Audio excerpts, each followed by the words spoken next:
So, you've seen the spoiler video, but where do we think the Vambrace of Determination will fall in the grand scheme of the game? Today, I'm here with Dice Commando Team legend, SwagDean, and we're discussing the new generic legendary arm piece from the upcoming set, Outsiders. A huge shout out to our channel members for supporting what we do here. If you want to get involved with the channel and the Dice Commando community, please consider joining as a channel member. Remember, these videos are only possible with your support. You can show that support with a like, a subscribe, and by leaving us a comment and sharing your feedback. Community first, and go Commando. Hey there, Flesh and Blood folks. Welcome back to Go Again, a fabulous cast here on Dice Commando. So thank you for checking out our spoiler a little bit ago, Vambrace of Determination, and thank you to LSS for tossing that our way. So wanted to keep that video short and instead have the discussion over here. So my good buddy SwagDean, my partner in crime, if you will, has joined me. So how's it going, my man? Excellent. Loved discussing new cards, especially new legendary. It's exciting. Yes, getting a legendary was pretty exciting. That's actually the first thing when I got it. I sent it over to you, and I'm like, hey, man, we got the legendary. And you're like, what's it do? And I was like, I don't know. It's a legendary. Yeah, but generic legendaries in general are like usually really chased, items. This is quite a coup. Yeah. So, all right. So, in case you missed the spoiler video, we'll read out the card and make good TV here. So, the Vambrace of Determination is a generic arm piece equipment. Once per turn attack reaction for 1, the next prevention effect that prevents physical damage this turn prevents 1 less of that damage.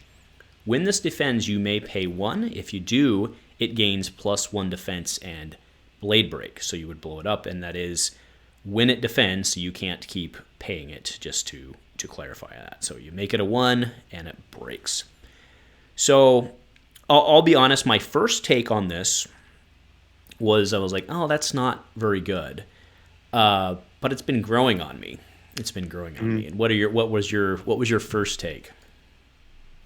I was thinking the same thing. You have any legendary that has a repeatable effect is really good.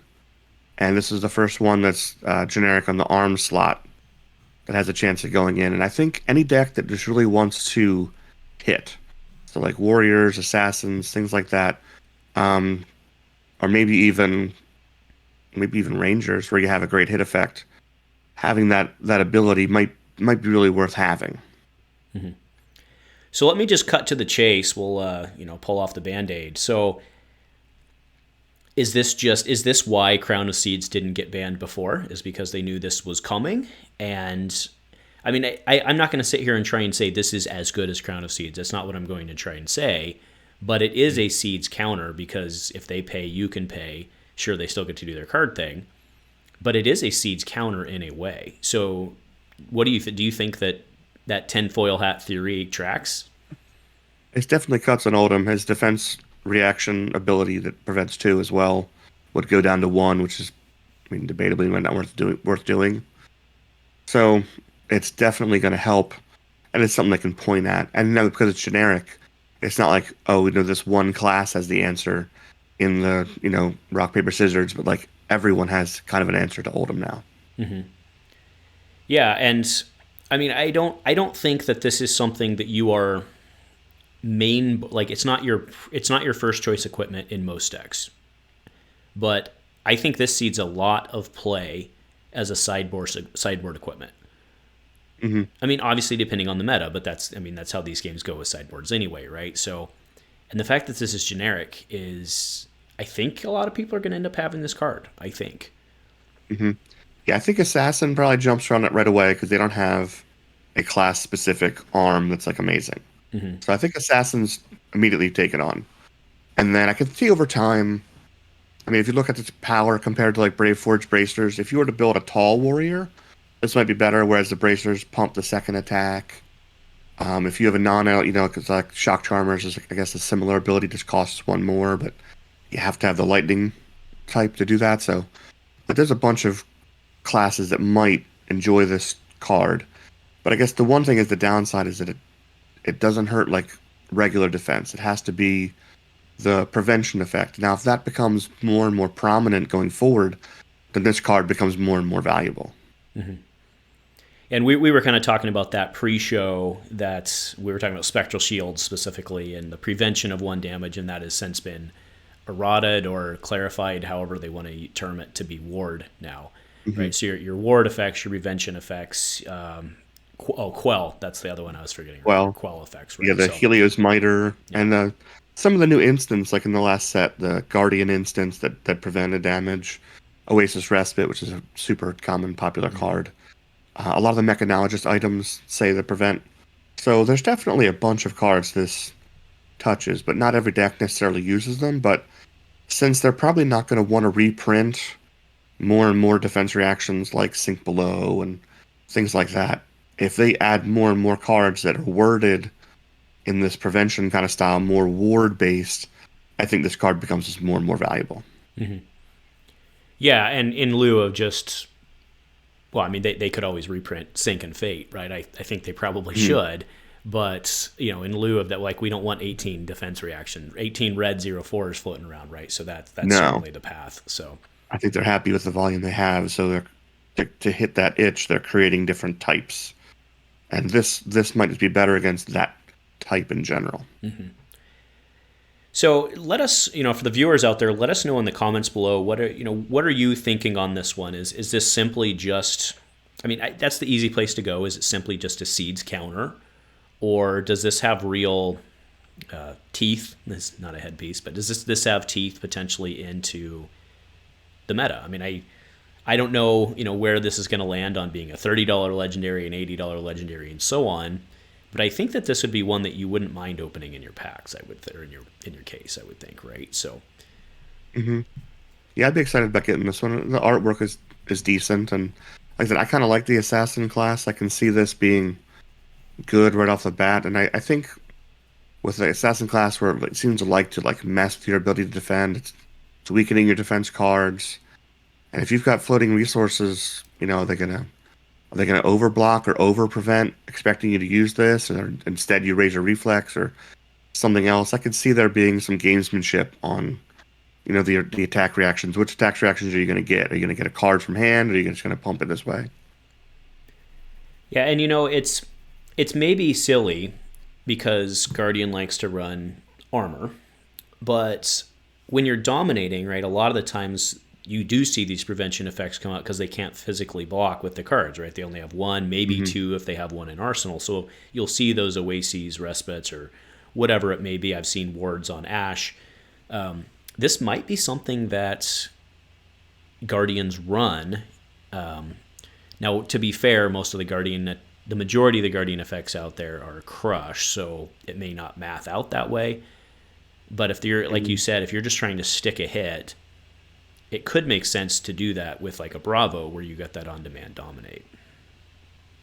Yeah, absolutely. I think there's going to be a bunch of characters where they really want to get that hit effect to let them draw a card, let them add a Blood Pox, or one of those new detrimental effects. There's going to be a place for this card.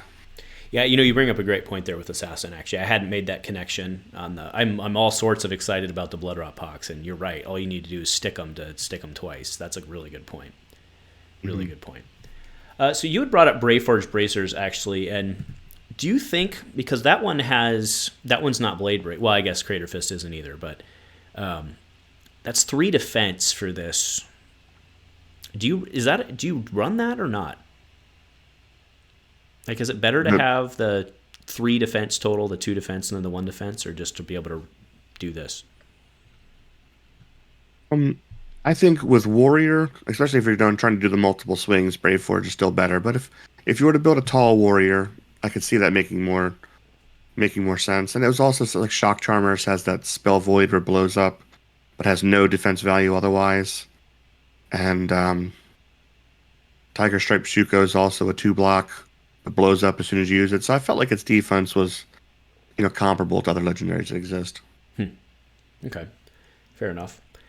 All right, so next question I have for you. Do you think that this sees more play in Blitz than CC simply because it's probably a sideboard piece?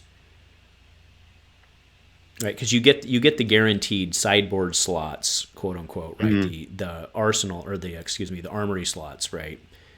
Loadout. There we go. Loadout. That's the term, right? You get the loadout guaranteed, so you a lot of times have 3 or 4 extra slots there. Whereas in CC, every card matters. I don't know. I think up front it's going to be class specific. It's there's people that want hits. Like there's a bunch of characters I just don't think would use this at all, and I'm not really sure. Other than Oldham, I mean, it's a good sideboard against Oldham if you're just trying to deal physical damage. So I could see it getting a lot of blitz coverage there, but I think any character that really likes on-hit effects, all of them are gonna use this unless they have something better available to their class. So like, I don't think it's gonna replace Grasp of the Arc Knight for Viscerai or things like that. But for a bunch of characters who maybe don't have a Grace hand piece and people are still using like regular common variety items, this is probably just a straight upgrade. Mm-hmm. Yeah, that tracks. That tracks. So the disclaimer here, of course, comes with that Dean and I are shooting this before spoiler season, right? Because right, we're getting ready. So does this mean so I was thinking that the assassins were going to get an arm piece in this set. So does this imply that the assassins are going to get a chest piece in this set? It could be. That could make some sense for them to get it. Or they could have an arm piece that does something different, perhaps.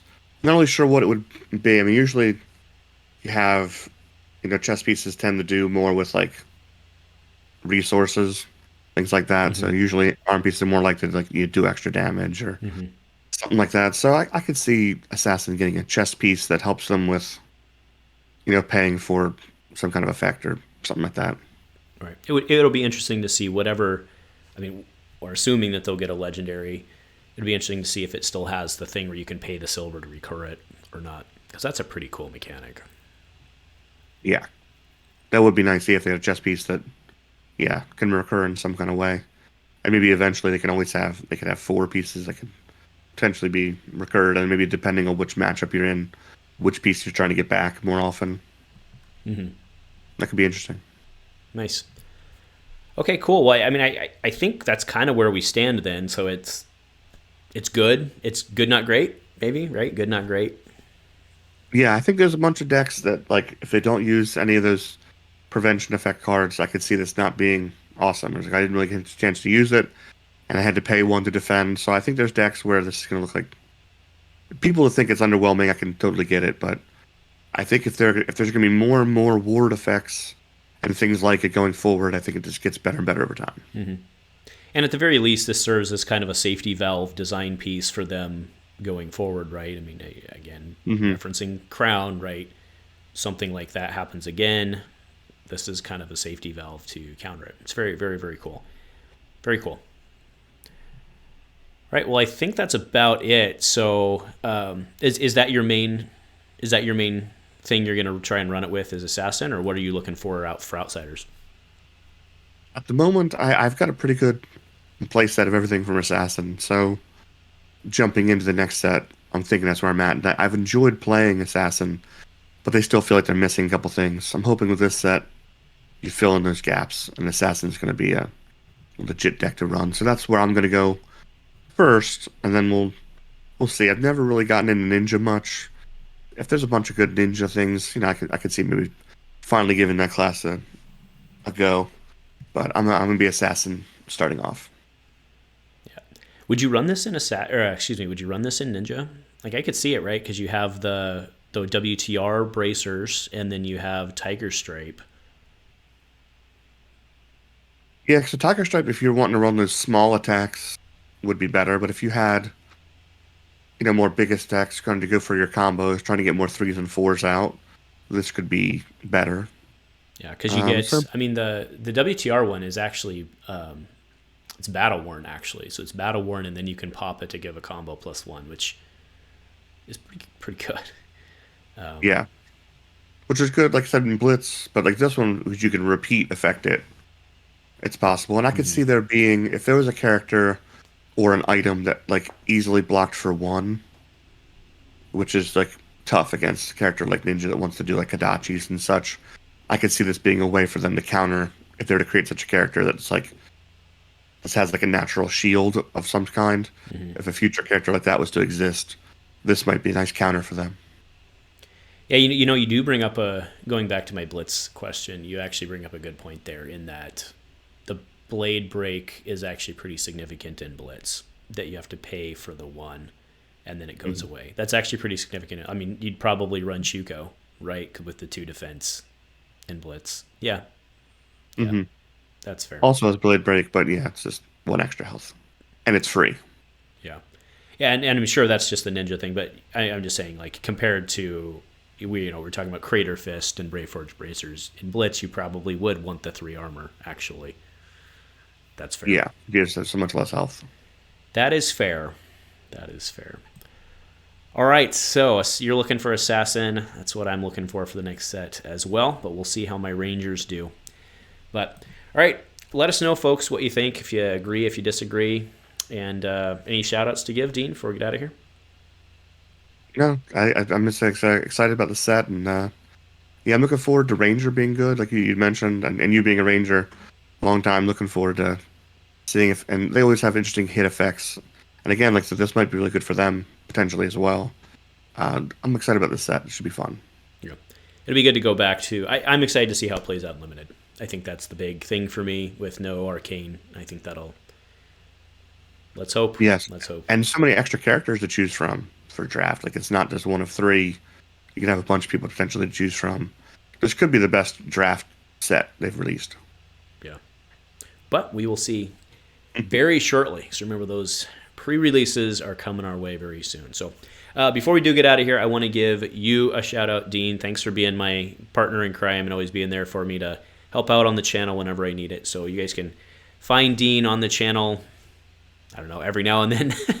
But he does a lot of stuff in the background helping me just stay sane as well. So thanks, Dean, and thank you all for watching. And say it with me, Dean.